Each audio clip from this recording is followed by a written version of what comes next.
जय श्री राम। आइए आइए कुछ चिंतन मनन करते हैं। तो आज का टॉपिक है जीवन साथी। जीवन साथी तो जीवन साथी किसे कहा जाता है? जीवन साथी पति अपने पत्नी का होता है, पत्नी अपने पति की होती है। ये लौकिक परिदृश्य है, लेकिन आध्यात्मिक परिदृश्य इससे कुछ भिन्न है। इस शरीर स्त्री रूप है और आत्म तत्व पुरुष रूप है। तो बाह्य जगत में जीवन साथी स्त्री और पुरुष के रूप में होते हैं, लेकिन अंतर जगत में दोनों एक ही में समाये हुए होते हैं। इसी शरीर में स्त्री भी होती है और इसी शरीर में पुरुष भी होता है। इस शरीर जो होती है वो स्त्री तत्व होती है, प्रकृति तत्व होती है, और इस शरीर को आबाद रखने वाली शक्ति जो आत्म तत्व होती है वो पुरुष रूप होती है। तो सांसारिकों के लिए स्त्री पुरुष का होना आवश्यक है, लेकिन योगियों के लिए स्त्री पुरुष का होना आवश्यक नहीं है। योगियों के लिए अपना जीवन ही अपना जीवन साथी होता है। किसी स्त्री की आवश्यकता नहीं पड़ती, क्योंकि वास्तव में ये हमारी शरीर ही हमारी स्त्री है और हमारा आत्म तत्व ही पुरुष है। और स्त्री पुरुष दोनों जब तक एक साथ युक्त हैं तब तक ये जीवन आबाद है, और जब इनका वियोग हो जाएगा, विछोह हो जाएगा, पुरुष तत्व इस स्त्री तत्व को छोड़कर निकल जाएगा, तो ये शरीर, ये प्रकृति मृत प्राय बन जाएगी और संसार वाले इसको मिटा देंगे, समाप्त कर देंगे, जलाकर राख कर देंगे। ये वास्तविकता इस संसार की है। तो सांसारिक लोग जीवन साथी स्त्री पुरुष के रूप में होते हैं, और योगी जीवन में योगी जो होता है उसका ये शरीर ही स्त्री तत्व होता है और आत्म तत्व ही उसका पुरुष तत्व होता है। तो वो स्वयं में स्वयं पूर्ण होते हैं, और इस स्त्री रूपी प्रकृति तत्व के अंदर जो पुरुष तत्व का प्रकाश है, जो हमारे शरीर में व्याप्त है, जिसे हम स्पर्श के रूप में समझते हैं, चेतना के रूप में समझते हैं, वो जब अंतर्मुखी होकर के अपने हृदय में प्रविष्ट होकर के उस आत्म तत्व को देख लेती है, जान लेती है, तो यह जीवन पूर्ण बन जाता है। ये यौगिक जीवन का रहस्य है, जिसे संसार वाले नहीं समझ सकते। तो इसी विषय के ऊपर एक रचना प्रस्तुत है, सुनिए, समझिए और चिंतन मनन कीजिए रचना का क्या कुछ कहना है। पिया प्रिया के, प्रिया पिया के होते जीवन साथी। पिया प्रिया के, प्रिया पिया के होते जीवन साथी। दोनों के संगम से उपजे जो शुद्ध सुता संघाती। सच्चे रिश्ते ये दिल के कल्प युग युग से खिलते सच्चे रिश्ते ये दिल के, कल्प युग युग से खिलते। बरन बरन के फूल खिले जो जग में लख चौरासी, जग में लख चौरासी। बरन बरन के फूल खिले जो जग में लख चौरासी, जग में लख चौरासी। सारी धरती कुसुमित जिससे फलीभूत सब भांति, फलीभूत सब भांति। सच्चे रिश्ते ये दिल के, कल्प युग युग से खिलते। सच्चे रिश्ते ये दिल के, कल्प युग युग से खिलते। पुरुष प्रकृति की लीला न्यारी सब जग समझन पाए, सब जग समझन पाए। भौतिकता के कलमश में फंस संसारी बन जाते, संसारी बन जाते। पुरुष प्रकृति की लीला न्यारी सब जग समझन पाते, सब जग समझन पाते। भौतिकता के कलमश में फंस संसारी बन जाते, संसारी बन जाते। कलुषित मति मोहासक्ति फंस, कलुषित मति मोहासक्ति फंस निजपन सहज भुलाती। पिया पिया के, पिया पिया के होते जीवन साथी, होते जीवन साथी।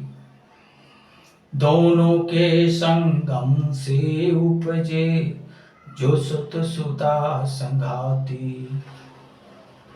सच्चे रिश्ते ये दिल के, कल्प युग युग से खिलते। सच्चे रिश्ते ये दिल के, कल्प युग युग से खिलते। निर्मलपन पर दृश्य दिखे पर मलिनपन ना दिखता, मलिनपन ना दिखता। दिव्य पुंज हो के भी मलिन बन माया के कर बिकता, माया के कर बिकता। काम क्रोध मद लोभ हाथ बिक जन की सुगति न साती, जन की सुगति न साती।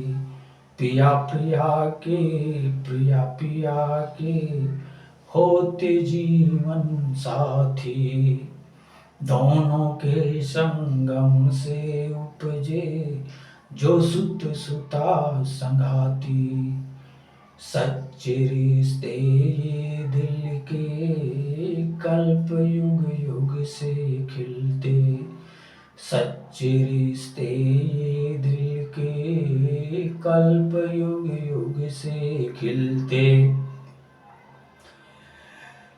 निर्मलपन पर दृश्य दिखे पर मलिनपन ना दिखता।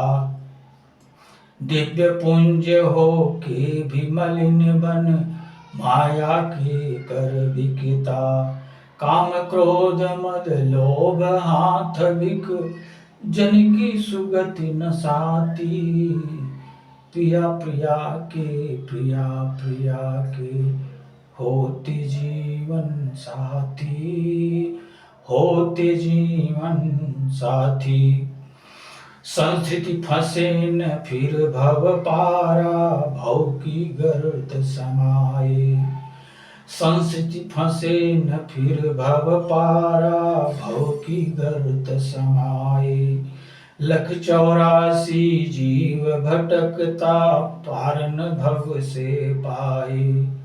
पार न भव से पाए। नर्तन पाचे तायदि निज गति, नर्तन पाचे तायदि निज गति, तन दीपक चित भाति, तन दीपक चित भाति। पिया प्रिया के, प्रिया पिया के, होते जीवन साथी, होते जीवन साथी। चित सत से अनुराग लगा के, तन तप तपह तपाती। चित सत से अनुराग लगा के, तन तप तपह तपाती। कर्षण घर्षण अग्नि उपजती, बाती चित्त जलाती, बाती चित्त जलाती। दीप जला जब भाव जियारा, सच क्या बुद्धि लखाती, सच का बुद्धि लखाती। पिया प्रिया के, प्रिया पिया के, होते जीवन साथी, होते जीवन साथी। चित्त प्रिया सत प्रीतम को पा, परमानंद समाए। चित्त प्रिया सत प्रीतम को पा, परमानंद समाए। सत प्रीतम के अंक समाकर, हिय की अगन बुझाए। शंभु पूर्ण जीवन जन का तब, शंभु पूर्ण जीवन जन का तब, सरिता सिंधु समाती, तब सरिता सिंधु समाती। पिया प्रिया के, प्रिया पिया के, होते जीवन साथी। दोनों के संगम से उपजे, जो सुत सुता संगाती।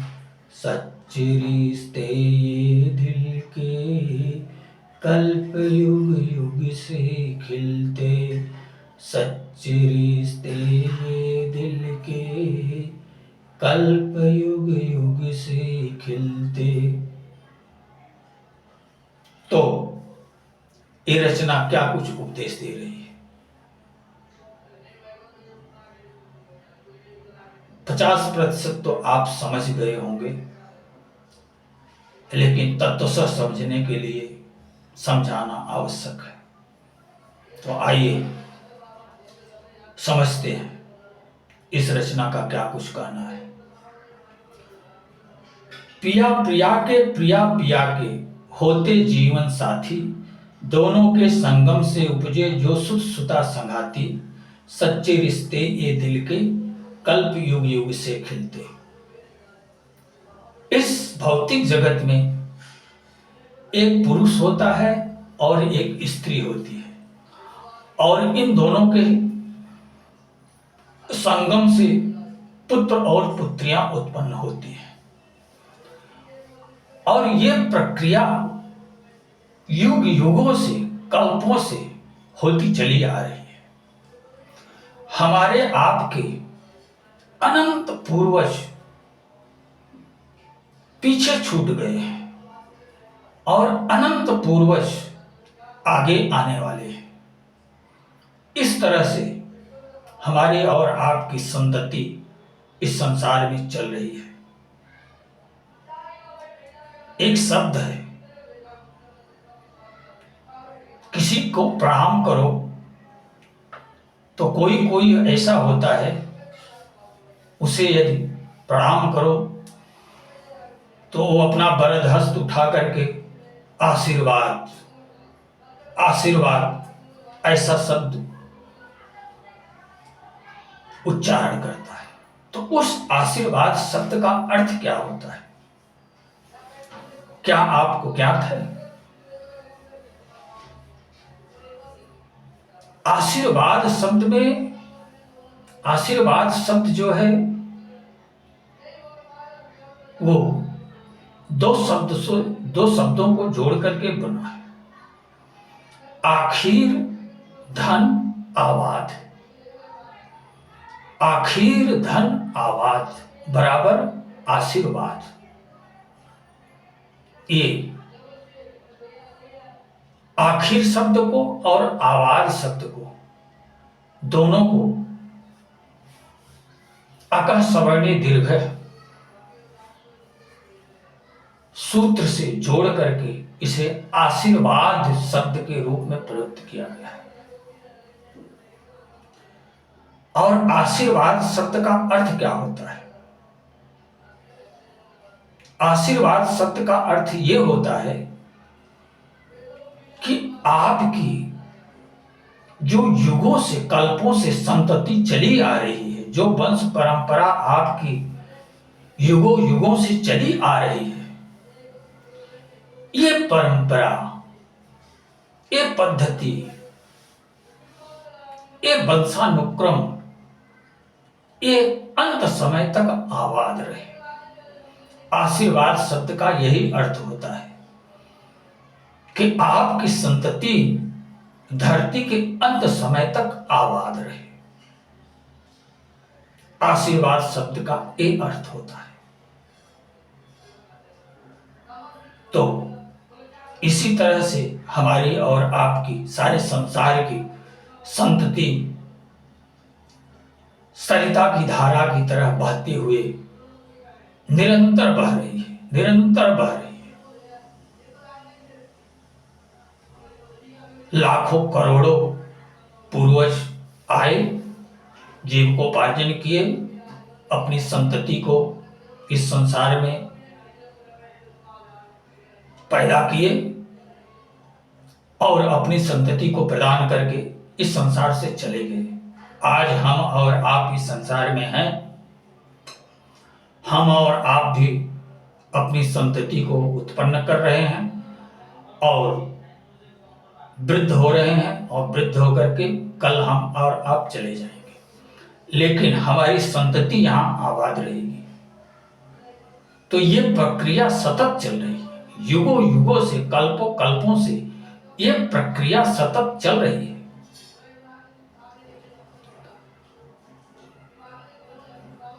अगर शास्त्रों पुराणों की बात माने तो इस संसार में मनु और शत्रुपा ये इस सृष्टि के प्रथम प्रकृति पुरुष थे, और मनु शत्रुपा से ही संसार के प्रत्येक मानव की व्युत्पत्ति हुई है। जब ये संपूर्ण सृष्टि जलमग्न थी, जब कहीं थल नाम की कोई चीज नहीं थी, भगवान विष्णु मत्स्यावतार धारण करके मनु और शत्रुपा को नाव में बिठा करके जल के अंदर उस नाव को खींच रहे थे। बहुत समय तक इसी तरह वो नाव जल पर चलती रही, कोई थल नहीं था। इस संसार में जल ही जल था, थल नाम की कोई चीज थी ही नहीं। उस समय भगवान विष्णु जो मत्स्य अवतार धारण करके उस नाव को खींच रहे थे,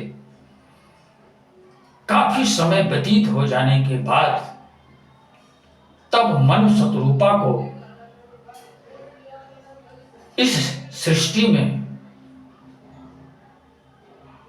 मानव संतति उत्पन्न करने का आदेश दिए। किंतु उस समय निवास करने के लिए, भवन बनाने के लिए, जीविकोपार्जन करने के लिए थल की आवश्यकता होती है। बिना थल के कोई जीविकोपार्जन नहीं कर सकता। तो उस समय भगवान विष्णु वैकुंठ धाम के अपने वैकुंठ धाम से एक टुकड़ा तोड़ करके जल के ऊपर स्थापित किए और जल के ऊपर स्थापित करके वहां मनु और शत्रुपा को संतति उत्पन्न करके सृष्टि संसार बसाने का कार्यभार सौंपे।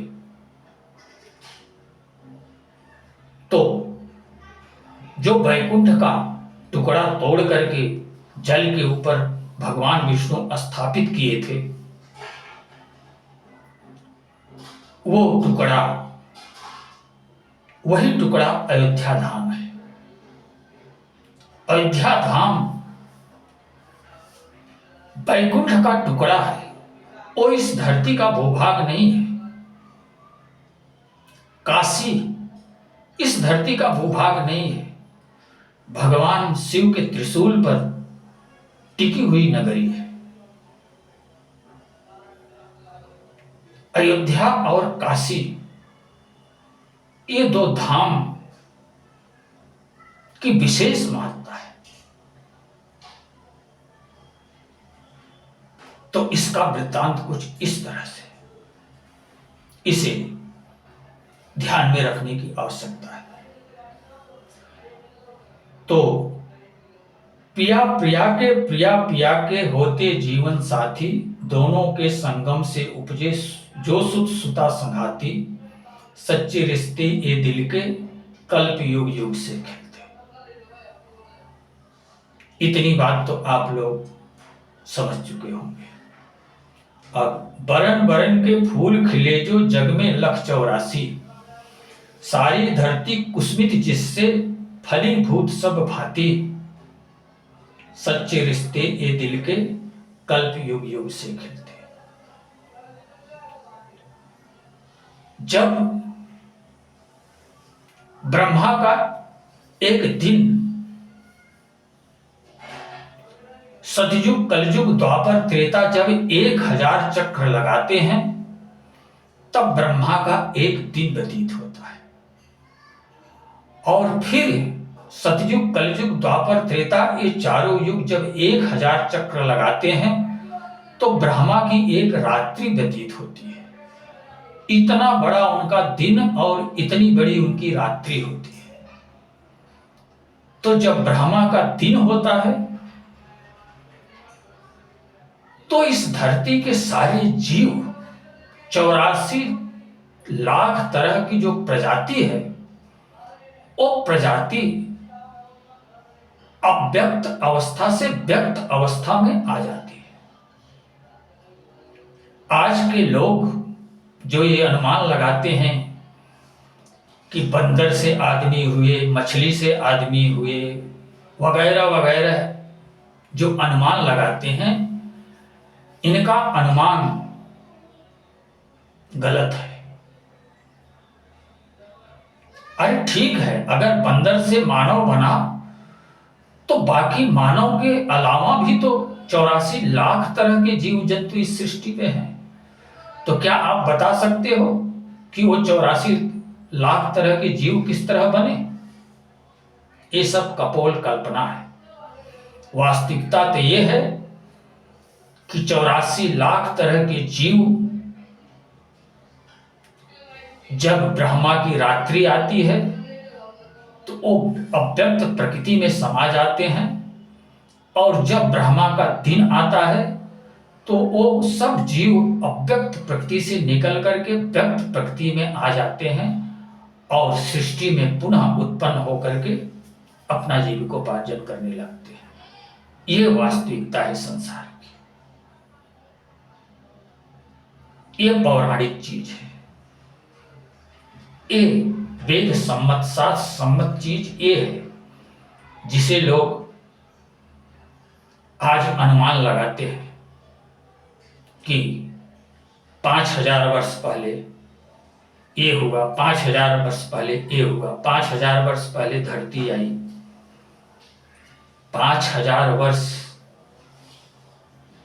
तो द्वापर युग बीत के हो गया। जिस द्वापर के अंत में महाभारत हुआ, श्री कृष्ण आकर के लीला किए, वो 5000 वर्ष के पूर्व लीलाएं हुई है। तो उस समय द्वापर था, जो 8,64,000 वर्ष का होता है, द्वापर युग। और उसके बाद, उसके पहले त्रेता युग था, जो कुछ 17 लाख कुछ हजार वर्षों का था। और फिर उससे पहले सतयुग था, जो कुछ 34-35 लाख वर्ष का था। तो कहां 5,000 वर्ष में अटके हुए हो? करोड़ों वर्ष, करोड़ों वर्ष एक कल्प बीतती होने में करोड़ों वर्ष बीत जाते हैं। सतयुग, कलयुग, द्वापर, त्रेता, ये चारों युगों को आने और जाने में लगभग करोड़ों वर्ष व्यतीत हो जाते हैं। और आज इंसान अनुमान लगा रहा है कि 5,000 वर्ष पहले ये हुआ, 5,000 वर्ष पहले ये हुआ।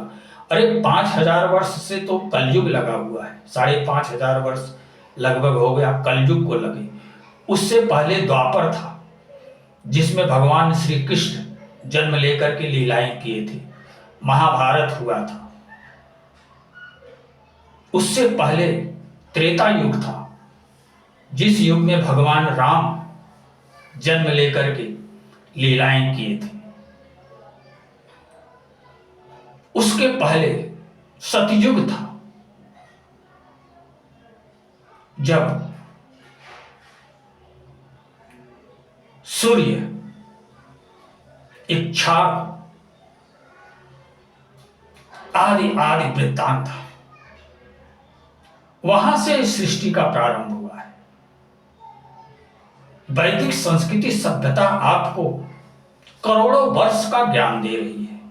आप 5,000 वर्ष में कहां लटके हुए हो? जान सको तो जानो। जीवन का रहस्य ये है, संसार का रहस्य ये है। तो बरन बरन के फूल खिले जो, जग में लख 84, सारी धरती कुसुमित जिससे फलीभूत सब भांति। 84 लाख तरह के जीव इस संसार में फल फूल रहे हैं। 2, 4, 10 हजार लाख नहीं, 84 लाख तरह के फूल खिले हुए हैं इस धरती पर। और सब अपने आप में पृथक है, सब अपने आप में विचित्र है, सब अपने आप में अजूबे है। और 84 लाख तरह के जीवों में अनंत कोटि आकृतियां हैं। अनंत की कला का कोई अंत नहीं है, इसलिए ईश्वर को अनंत कहा जाता है। आज विश्व में अरबों खरबों मानव हैं, अरबों खरबों मानव हैं, लेकिन अरबों खरबों मानव की हर एक की अपनी अपनी आकृति है, अपना अपना रूप है। जरा अनुमान लगाइए कि उस अनंत के पास कितनी कलाकृति है जो इस सृष्टि को संवारा है। प्रत्येक व्यक्ति, प्रत्येक स्त्री का अपना रूप है, अपना सौंदर्य है, अपनी आकृति है। कोई रूप किसी रूप से मिलता नहीं है, कुछ न कुछ भिन्नता हर किसी में होती है। और सब अपने आप में पूर्ण है। अज्ञानता बस अपूर्णता का परिधि में भ्रमण करते हैं, अपने जीवन को पूर्ण नहीं बनाते हैं। वैसे तो सारे जीव प्रकृति के अधीन होते हैं, लेकिन एक मानव योनिधारी लोग वो भी प्रकृति के ही अधीन होते हैं।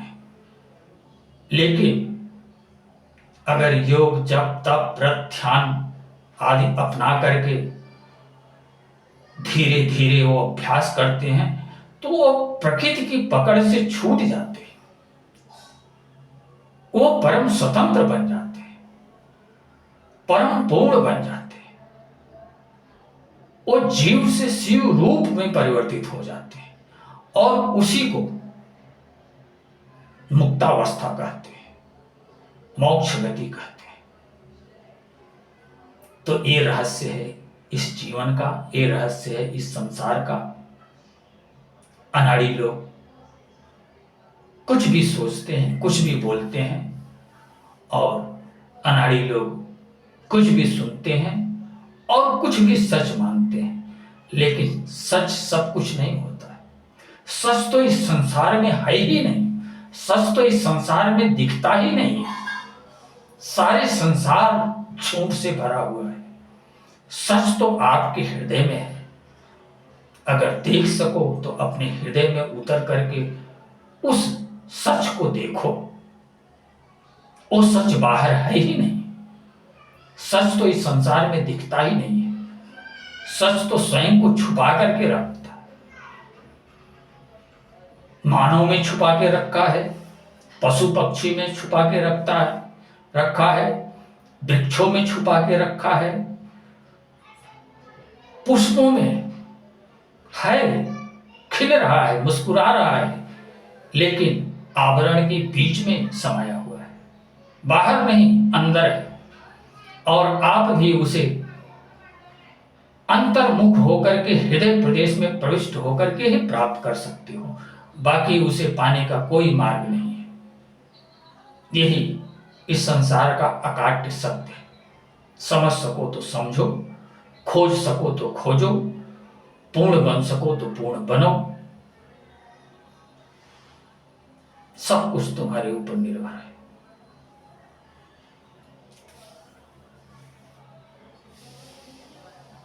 पुरुष प्रकृति की लीला न्यारी सब जग समझ न पाते, भौतिकता के कलमश में फंस संसारी बन जाते। कलुषित मति मोहाशक्ति फंस निजपन सहज भुलाती, पिया प्रिया के होते जीवन साथी, होते जीवन साथी। ये पुरुष और प्रकृति की लीला बड़ी न्यारी है। इसे हर कोई समझ नहीं सकता है। भौतिकता के कलमश में लोग फंस करके संसारी बन जाते हैं और उनकी मनोमति मोहाशक्ति में फंस जाती है और वो अपने सहजपन को, सहज वृत्ति को भूल करके माया के पन को, माया की वृत्ति को स्वीकार कर लेते हैं। इसलिए वो संसारी ही बन करके जीविकोपार्जन करने लगते हैं, मुक्त नहीं बन पाते। क्योंकि मुक्त बनने के लिए सहजपन प्राप्त करना आवश्यक होता है।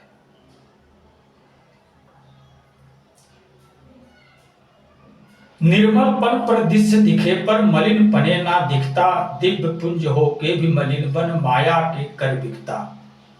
काम क्रोध मद लोभ हाथ बिक जल की सुगति नसाती, पिया प्रिया के होते जीवन साथी, होते जीवन साथी। अगर जल निर्मल है और एक बाल्टी में निर्मल जल रखा हुआ है, उसमें कोई वस्तु डाल दोगे तो वो वस्तु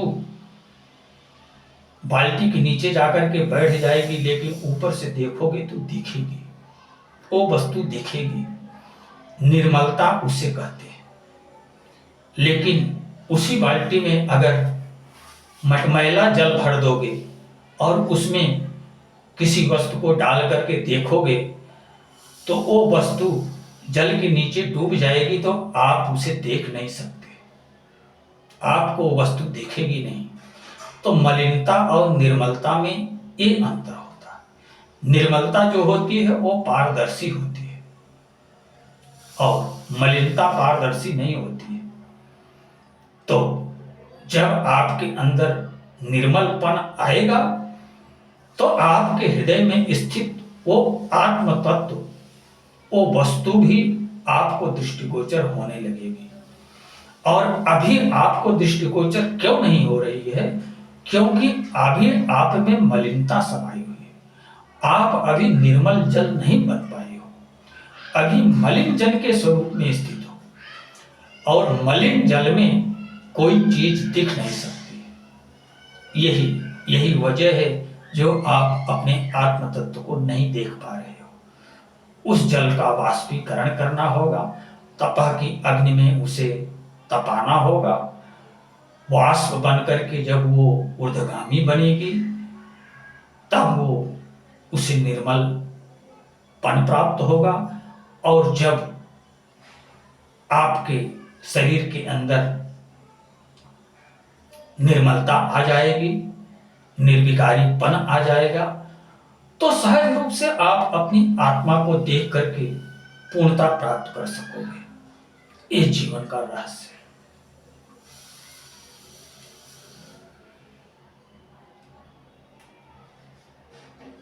संसित फंसे न फिर भव पारा, भव की गर्त समाये, लख 84 जीव भटकता पार न भव से पाए।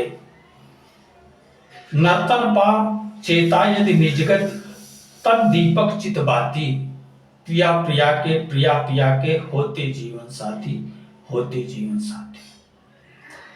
जब जीव संसित चक्र में फंस जाता है तो भव का किनारा नहीं पाता है। करोड़ों करोड़ जन्मों जन्म से कुत्ता बिल्ली भेड़ बकरी कुकर सूकर मानव बनते हुए यहीं भटकता रहता है। वो अपने आप को मुक्त नहीं कर पाता है, यहीं भटकता रह जाता है और भव की गर्त में समा करके भव का ही बन करके रह जाता है, माया का ही बन करके रह जाता है। लेकिन अगर कोई जीव अपने इस दुख दर्द को समझता है, महसूस करता है, तो वो इस संसित चक्र से मुक्त होने का प्रयास करता है। दुख दर्द क्या है? जरूरी नहीं है कि आप मानव ही हर समय रहोगे। कभी कुत्ता बिल्ली भेड़ बकरी सांप सुंदर भी बनना पड़ सकता है। तो जरा चिंतन मनन कीजिए कि बिल के अंदर बैठा हुआ चूहा जिसे पेट की जरठाग्नि जला रही है, बार बार विवश कर रही है, कुछ खाने पीने की चीज खोज, मुझ में डाल। पेट की आग दहकती रहती है, जलती रहती है, चूहे की अंतड़ियों को जलाती रहती है, उसे विवश करती है, मजबूर करती है बिल से बाहर निकलने के लिए। वो चूहा उस दुख दर्द को महसूस करते हुए शाम होने का इंतजार करता है। जब शाम होती है तो बिल से निकलता है और अपने खाने पीने की चीज को खोजना प्रारंभ करता है।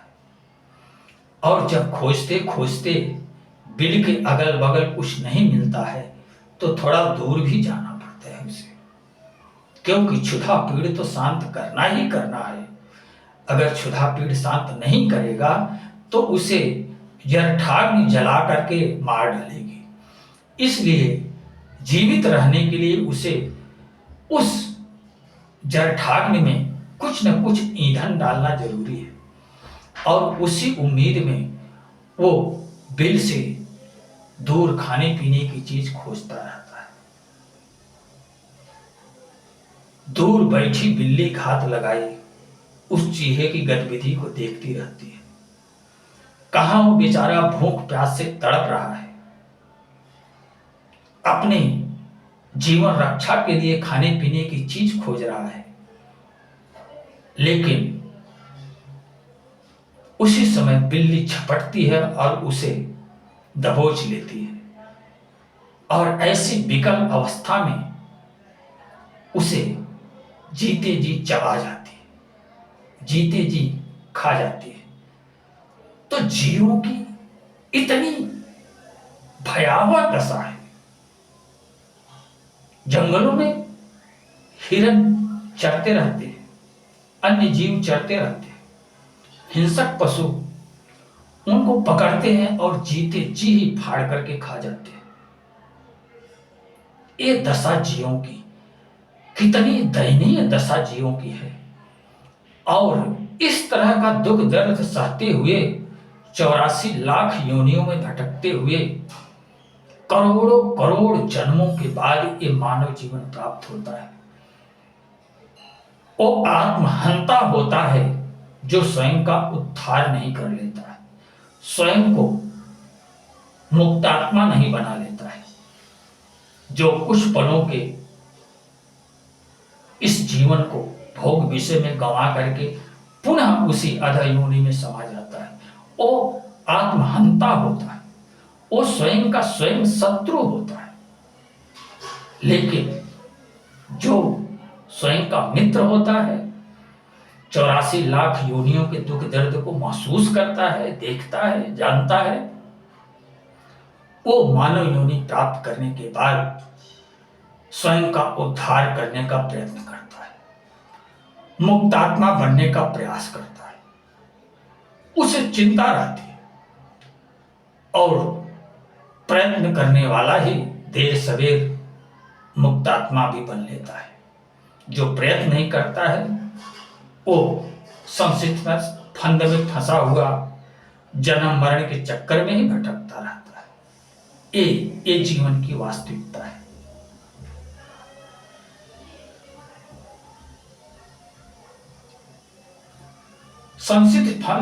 संसित फंसे न फिर भव पारा, भव की गर्त समाये, लख 84 जीव भटकता पार न भव से पाए।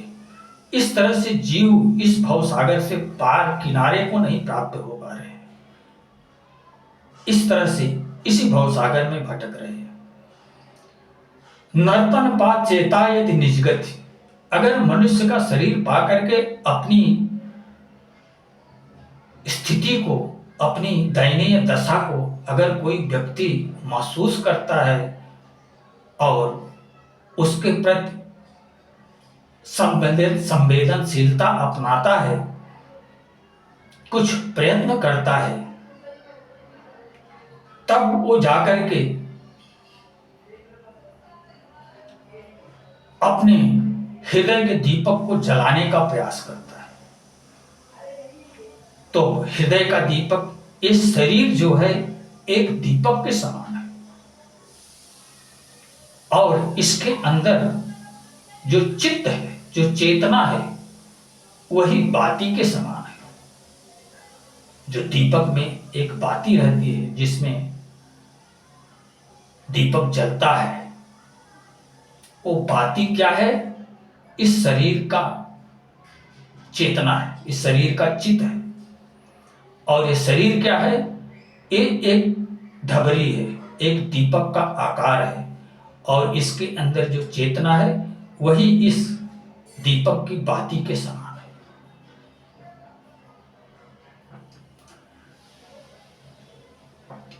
चित सत से अनुराग लगा के तन तप तपह तपाती, चित सत से अनुराग लगा के तन तप तपह तपाती, कर्षण घर्षण अग्नि उपजती, बाती चित्त जलाती। जब चित्त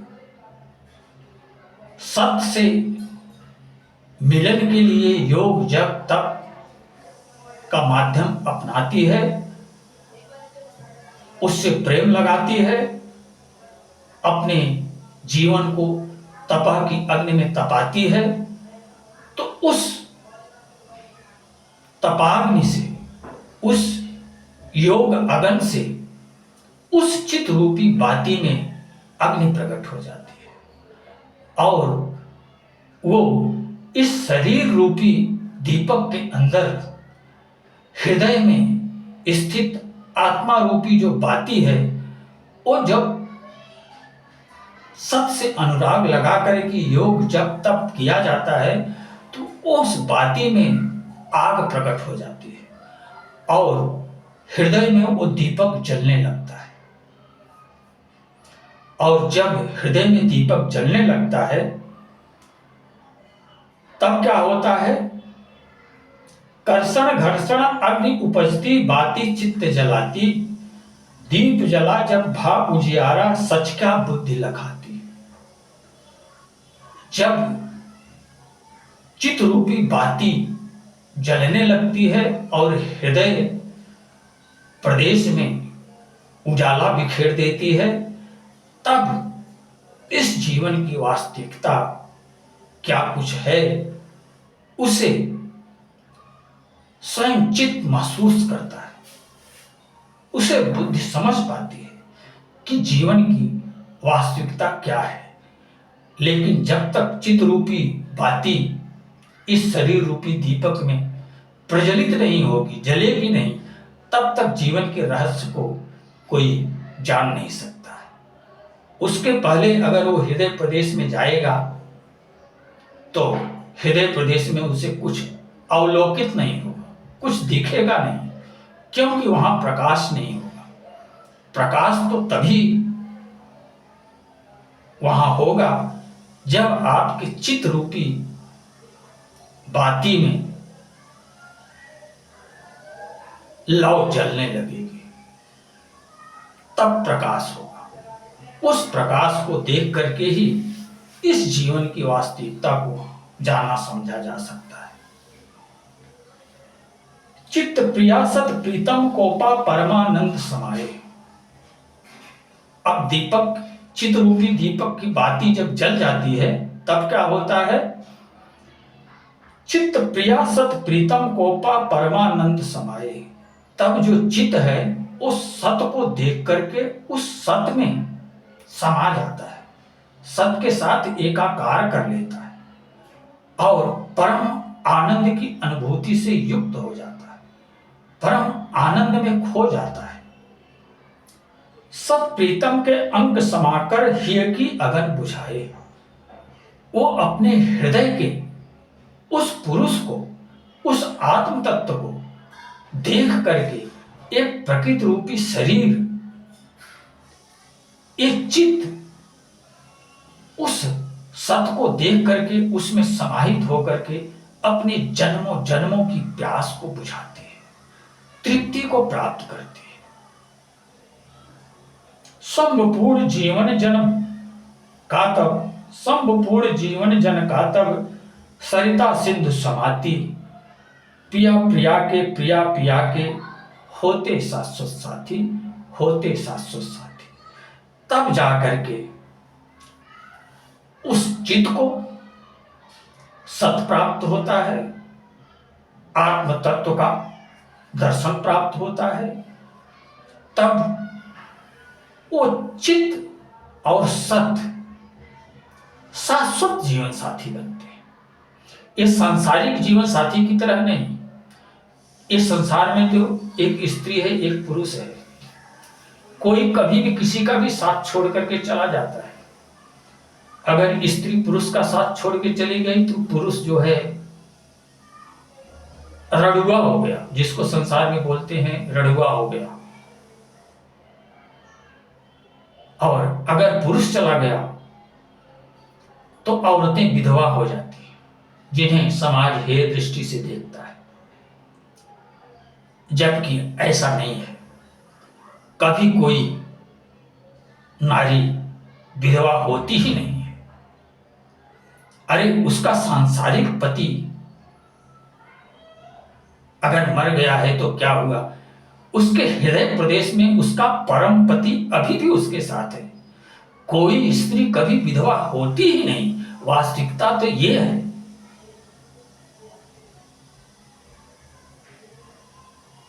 एक सांसारिक पति उसका साथ छोड़ देता है, लेकिन उसके हृदय प्रदेश में जो बैठा हुआ है उसका परम पति जो है वो कभी किसी का साथ नहीं छोड़ता है, वो साथ होता है। इस संसार में किसी को विधवा समझ करके हेय दृष्टि से देखना महापाप है। कोई नारी कभी विधवा होती ही नहीं है। वास्तविकता तो यह है, उसका सांसारिक पति अगर खत्म हो गया तो भी उसका परम पति उसके हृदय में निवास करता है। तो जिसका परम पति साथ में है, भला वो नारी कैसे विधवा हो सकती है? लेकिन संसार है, संसार की भ्रांतियां हैं, लोग भ्रांतियों में बहते हैं। ये तो सारा संसार झूठा है, सच नाम की कोई चीज यहां है ही नहीं। अगर सच नाम की कोई चीज खोजना है तो आप अपने हृदय प्रदेश में उतरो, वहां आपको सच अवलोकित होगा और उससे आपका परम कल्याण होगा। तो इसी के साथ अब मैं अपनी गाड़ी को विराम देना चाहूंगा। आप लोग स्वयं प्रबुद्ध हो, समझ सकते हो मेरे कहने का क्या कुछ तात्पर्य है। जय श्री राम।